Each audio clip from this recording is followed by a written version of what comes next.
प्रधानमंत्री श्री नरेंद्र मोदी की सरकार को 11 साल पूरा होने पर देश भर में आउटरीच का प्रोग्राम शुरू है।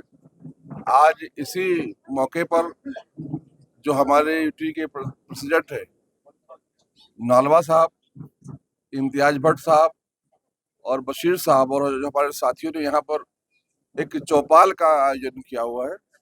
प्रधानमंत्री जी हमेशा कहते हैं कि हम प्रधानमंत्री ना होते हुए 140 करोड़ भारतीयों के प्रधान सेवक हैं।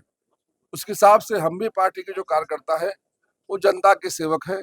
सरकार के 11 साल पूरा होने पर सरकारी योजनाओं को किस प्रकार से नीचे तक उतारा गया है, क्या कहीं उसमें कहीं कठिनाई आई है, क्या और योजनाएं चाहिए जिसको हम और अच्छे से निश्चित तक लेके जाए, इन सब के आकलन के लिए हम सब लोग चौपाल लगाकर वहाँ की जनता से बात कर रहे हैं, वहाँ से मुलाकात कर रहे हैं और हम सरकार के विषय में जो सरकार के काम है उसकी जानकारी देकर सरकार की बात को नीचे तक पहुंचाने का काम कर रहे हैं। हमारी ये भी भावना है कि मालिक हमारी जनता है और हम जनता के पास सरकार के 1 साल जो अभी नए सरकार के 3.0 जो सरकार है अभी तीसरे बार जो रिपीट हुई है उसके कार्यकाल को लेकर जाएं, रिपोर्ट कार्ड को पेश करें और मालिक को बताएं कि हमने मालिक ये अच्छा काम किया है और बताएं क्या काम कर सकते हैं।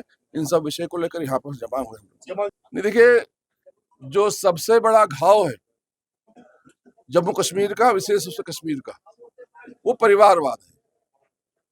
यहाँ पर मुफ्ती साहब के परिवार ने, अब्दुल्ला साहब के परिवार ने और अलगाववादियों ने कब्जा करके रखा था। इसलिए गरीब कश्मीरी को, आम कश्मीरी को ऊपर उठने का मौका नहीं मिला। भारतीय जनता पार्टी जिस प्रकार से नाम है भारत की जनता की पार्टी, वैसे एक आम जनता की पार्टी है। यहाँ जो काम करेगा उसको आगे लाने का काम भारतीय जनता पार्टी करेगी और भारतीय जनता पार्टी जो जम्मू कश्मीर में काम कर रही है, परिवारवाद को समाप्त करने का भी काम कर रही है। जिस प्रकार से दहशतगर्दी को समाप्त करने का काम कर रही है, वैसे परिवारवाद को समाप्त करके आम आदमी के हाथ में सरकार का चाबी देने का काम करना चाहती है। और साजिश थी उन लोगों के दिमाग में कि जम्मू कश्मीर कभी आगे ना बढ़ पाए, जो लोग जम्मू कश्मीर को और खासतौर से कश्मीर को अपने कब्जे में करना चाहते थे। इन कश्मीर के खुशहाली से लोग देख नहीं पाए कश्मीर खुशहाली को, इसलिए उन्होंने साजिश किया। मुझे खुशी इस बात की कि हमारे कश्मीर के भाई बहनों ने भी उनको मुंह तोड़ जवाब दिया। सरकार की तरफ से मुंह तोड़ जवाब हुआ। जो दहशतगर्दी में मुब्तला थे उनको भी जवाब मिला है। जो लोग दहशतगर्दों को भेजते थे, मदद करते थे, उनके घर में भी घुसकर मारने का काम हमारी सरकार ने किया है। और मुझे इस बात की खुशी है कि फिर से जो यहाँ पर टूरिस्ट थे, पर्यटक थे, वो आ रहे हैं। और मैं आपके माध्यम से देश और दुनिया भर के हमारे भाई बहनों से कहना चाहूंगा कि आप कश्मीर में आए। कश्मीर यकीनन जन्नत है और यहाँ आए, यहाँ देखें, कुछ समय बिताएं।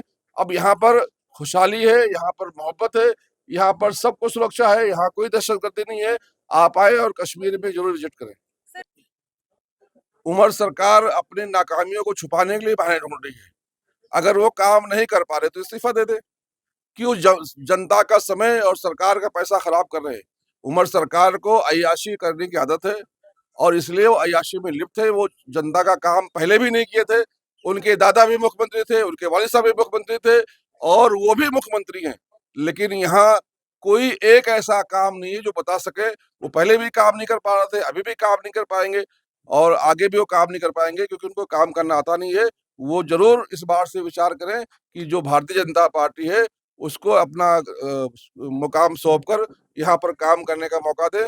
मैं तो इसे अपील करूंगा कि आप कुर्सी खाली कर दें। सरकार बिल्कुल चिंता कर रही है। प्रधानमंत्री श्री नरेंद्र मोदी ने हर एक्टिविटी पे नजर रखा हुआ है और जितने भी हमारे भारत के वहाँ पे बच्चे पढ़ाई कर रहे हैं, जो व्यापार कर रहे हैं, जो वहाँ रोजगार में लगे हुए हैं, सबको इंशाल्लाह सुरक्षित वापस लिया जाएगा।